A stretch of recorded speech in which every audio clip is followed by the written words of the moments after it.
So I'm coming to you from St. Petersburg, Florida. Hi, my name is Michelle Kelly, and welcome to I Am the Change.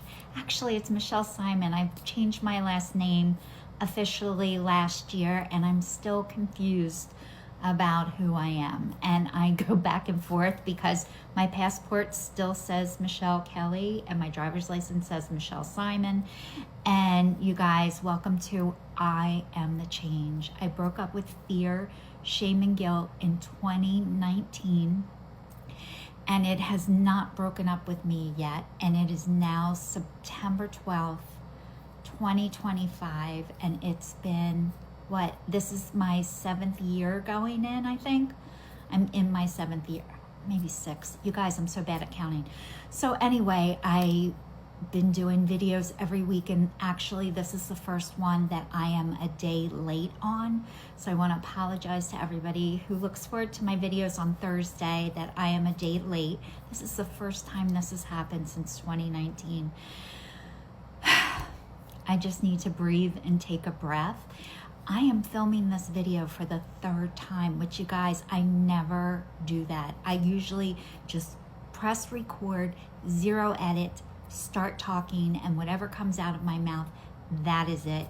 And I got interrupted, like I said something not right and I didn't like it, and then I had a hard time like getting my rhythm back, and that's not like me either, to restart the video, because part of me doing this, I Am the Change, is to let you guys see how actual life really is, and not like correction and how everything is filtered out to only look the best. Because even though things can look the best, most of the time they're really not. And that's the one thing about me that I want to show people, of what things are really like, instead of, you know, dressing it up and make it look good or better. And I'm in the same top I was in last week, so I put a sweater on, and I'm like, this is my favorite, one of my favorite shirts for the summer. And it's so funny because every time I go out, I look for clothes and I don't need anything, and I end up wearing my favorite things over and over and over again anyway. So it's pretty funny that I still look for stuff that if I do buy stuff, I usually shop at like Costco, Walmart, Kohl's, or Old Navy. Those are like my go-tos for clothes, and I don't spend a ton of money on my clothes, and I wear anything that feels like a hug, and that I don't wear clothes anymore that I can't wait to get the frig off of me. So I'm usually in like sweatpants material, elastic bands, even spandex hurts me. It's like too tight now. So anyway, you guys, I've been telling you about my journey. So I made it to Florida. I'm here for a convention for one of my anonymous programs, which I'm no longer anonymous, which is great. And it's taken me a long time not to be anonymous, because I hid my entire life. I did not want to be seen or heard because I wasn't ready. I'm ready now. I've done the work, and I'm ready to be seen, and I'm ready to be heard. And it's funny because I used to get nervous when I had to talk, like speak publicly, which I get to do a lot because of my 12-step programs. Well, it's publicly, but kind of not publicly, but I've had public speaking ever since I've been 18. And I used to get so nervous, and I don't get nervous anymore. There is nothing you can say or tell me about myself that I don't already know, which is a great place to be at. And you guys, I want to share this really quick, because on TikTok, this woman put something about how her child isn't talking to her and how no contact. And I responded to it because I went no contact with my mom when I was 24 years old, and I didn't talk to her for over 28 years. And that's what I needed to do to guard myself, to keep myself safe, and to do some work on myself, to be able to see if I could mend this relationship, if it's meant to be mended or what. But only 28 years. And I responded to this woman who doesn't want parents? Like, who wouldn't want a mother? Not me. Like, I wanted this stuff. However, it wasn't good for me, and I had to pull away. And one of the reasons why I did that was because, and you know, I'm learning so much. So I didn't know the stuff that I know now then, but at the time, my mom, I guess she cared so much, but it didn't feel like that. It was smothering, and it felt like somebody was like choking me and would not stop. And I hated that. It was horrible. It felt like no matter what I did was never going to be good enough.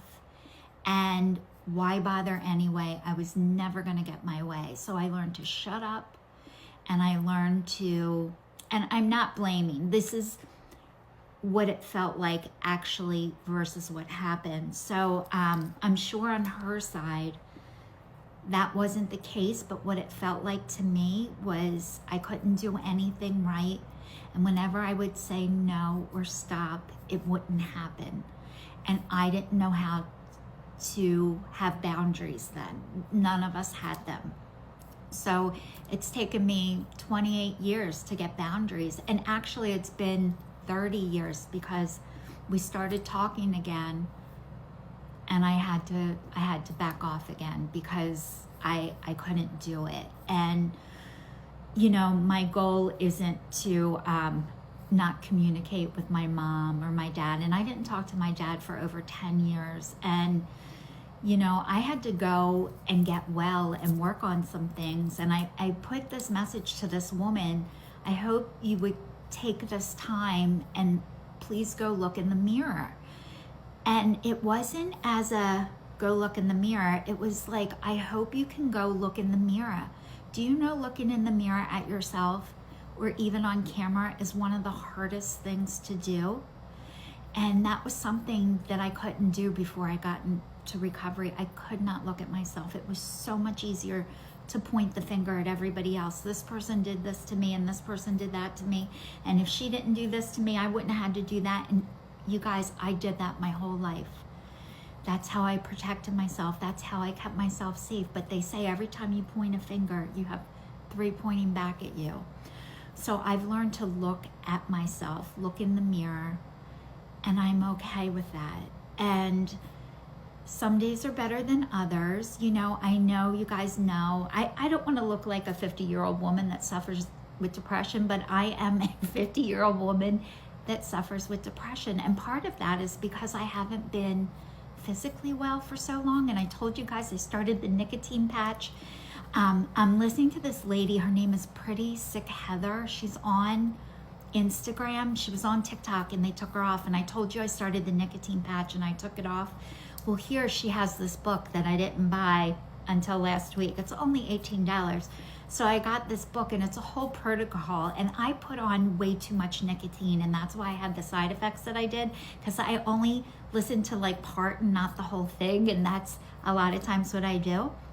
I get part of it and not the whole thing, and then I assume and I make up the rest, and then looks good or not good to me. And you guys, what I've learned too, and I know this is a horrible week. It was September 11th yesterday. Charlie, you guys, you think I would know his last name. I keep hearing it, but I don't really watch the news. I'm not into politics at all. But what I've learned, instead of fighting, love works too. And instead of having your way or my way, we can integrate and do both. It doesn't have to be all one way or all the other way, or this person's right or that person's wrong. I used to think like that too, and I don't anymore. So I didn't vote because I'm a lover, not a fighter. And I think love wins every time, and that we need to come together. And that's what I've been able to do. But a lot of people aren't there yet. And sometimes it's really hard. And I don't want to say hard, it's stretching me in ways that I needed to be stretched. So this is your signing off. Thank you so much for watching. Please stay tuned. I'll tell you about my trip to South Carolina next week. Take care.